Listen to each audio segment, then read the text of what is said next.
দাদা ভয় তো একটা কথা কই ক কি কইবা তুমি?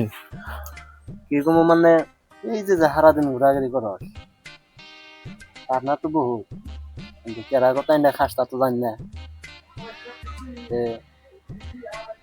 যদি ধরছে ফাংশন যাস যদি কোনদিন কোনো আপনার হয়তো তো কোনো নারাই বাজলো তুই মার খাই আর খালি তোর পার্টনার যদি কেউ কোনদিন দেয় তার কিন্তু ছাড়বি না এমনকি তোর ভাবি কেন না হয় ঠিক আছে আব্বা।